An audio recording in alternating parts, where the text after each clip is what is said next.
Assalamualaikum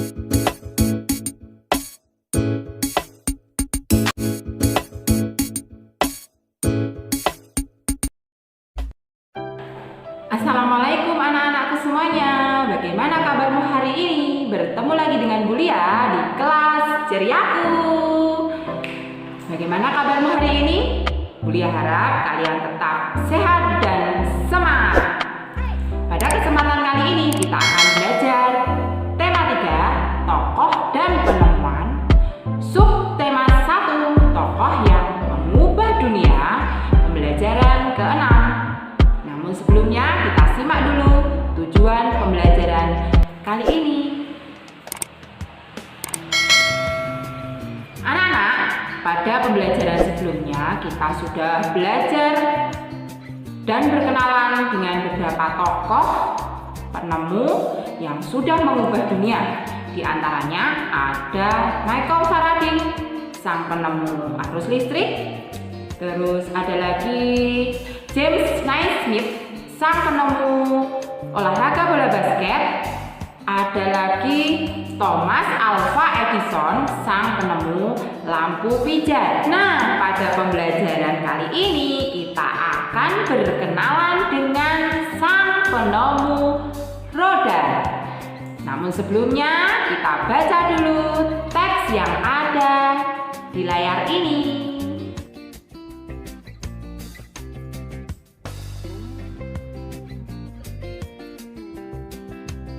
Yuk bersama-sama kita analisis garis waktu sejarah perkembangan roda sampai saat ini. Yang pertama, di tahun sebelum 3000 sebelum Masehi, gelondongan kayu itu digulirkan untuk memindahkan barang. Setelah itu, di tahun 3000 sebelum Masehi, lingkaran berbentuk seperti roda itu digunakan untuk memintal kain. Seiring berkembangnya zaman, di tahun 1500 sebelum Masehi, roda kayu dengan sumbu as berhasil diciptakan. Nah, memasuki tahun sesudah Masehi, ditemukanlah roda kayu dengan jeruji seperti roda-roda yang sekarang ini, hanya saja di situ bahannya masih kayu semuanya. Dan di tahun 1839, Charles Goodyear berhasil menciptakan ban yang terbuat dari karet, lebih tahan goncangan dan lebih kuat terhadap gesekan permukaan jalan. Pada tahun 1845, Thomson dan Dunlop kemudian menciptakan ban yang berisi udara hingga berbentuk seperti sekarang ini. Kira-kira seperti itu anak-anak, perjalanan perkembangan ditemukannya roda. Nah, apakah teks yang sudah kalian baca tadi termasuk ke dalam jenis teks eksplanasi ilmiah? Coba kira-kira sudah termasuk belum?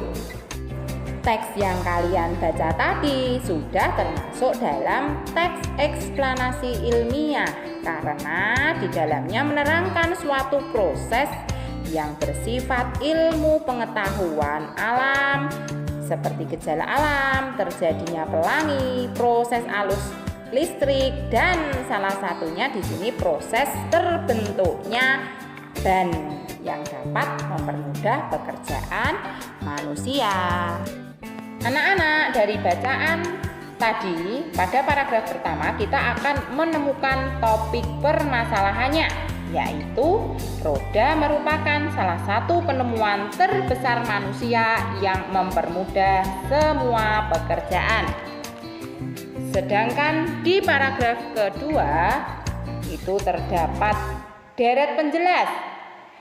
Yang pertama itu awal roda dibuat menggunakan mesin pemintal kain. Peninggalan roda tertua berasal dari Mesopotamia.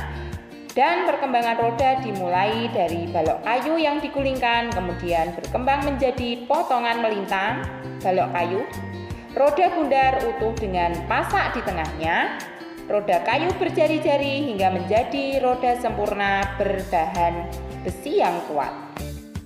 Sedang di paragraf ketiga didapatkan deret penjelas pada tahun 1839 Charles Goodyear berhasil membuat ban karet yang tahan goncangan dan lebih kuat terhadap gesekan permukaan jalan. Dan tahun 1845 Thomson dan Dunlop menciptakan ban yang berisi udara yang berkembang hingga saat ini dengan berbagai ukuran, jenis, dan bahan sesuai dengan fungsinya.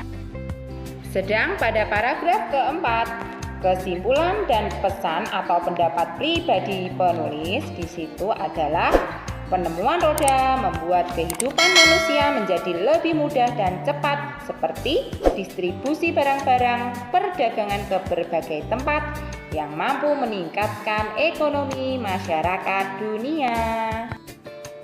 Nah, sekarang bagaimana tanggung jawab para penemu tersebut sehubungan dengan penemuannya? Apakah mereka bertanggung jawab atas hak yang telah mereka dapatkan? Ayo kita temukan jawabannya. Kalian sudah mengetahui arti hak dan kewajiban, bukan?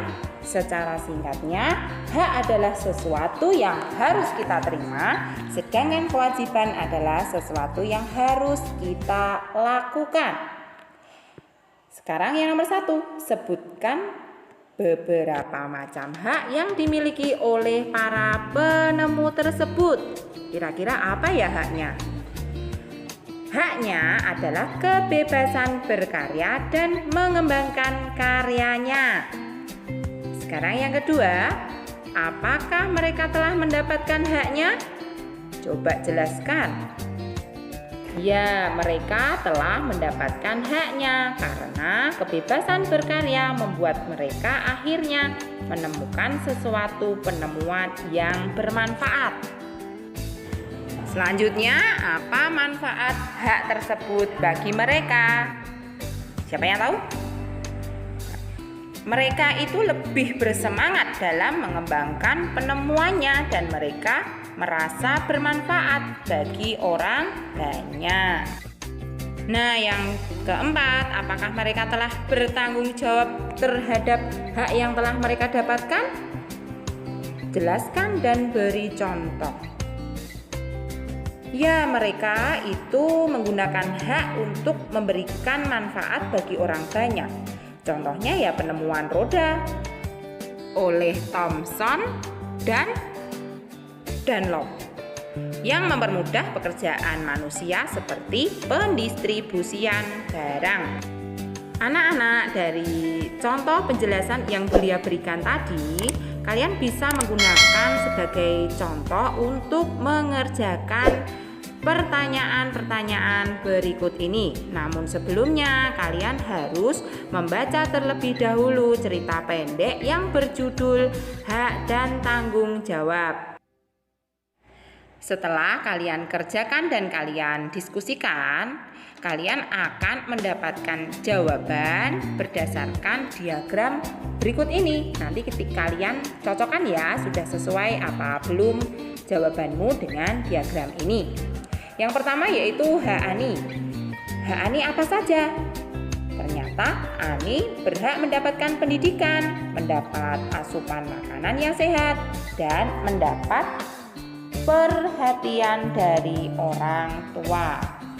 Selain mendapatkan haknya, Ani juga harus melakukan kewajibannya. Nah, manfaat kewajiban bagi Ani itu nanti akan mempermudah tujuan untuk tercapai, dan juga Ani akan dihargai orang lain. Dalam hal ini adalah orang tua. Dampaknya, jika bertanggung jawab pada kewajiban, Ani akan menjadi orang yang berpendidikan, bisa membanggakan orang tua, dan cita-citanya akan tercapai. Namun, jika Ani tidak bertanggung jawab pada kewajibannya, dia akan terjebak dalam kebodohan, tentunya akan mengecewakan orang tua dan gagal mencapai cita-cita. Sekarang, bagaimana dengan dirimu sendiri? Apakah kamu telah bertanggung jawab terhadap hak-hak yang telah kamu dapatkan? Nah, sekarang saatnya untuk merenungkan dan memperbaiki diri sendiri. Tuliskan pengalaman dirimu dalam menggunakan hak yang telah kamu dapatkan. Kalian bisa menulisnya dalam bentuk diagram seperti contoh berikut ini. Selamat mengerjakan.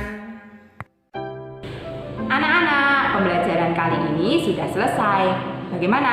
Menarik bukan? Lebaran haji, makan ketupat. Semoga videonya bermanfaat. Demikian dari Bu Liang. Sampai bertemu pada video-video selanjutnya. Wassalamualaikum warahmatullahi wabarakatuh.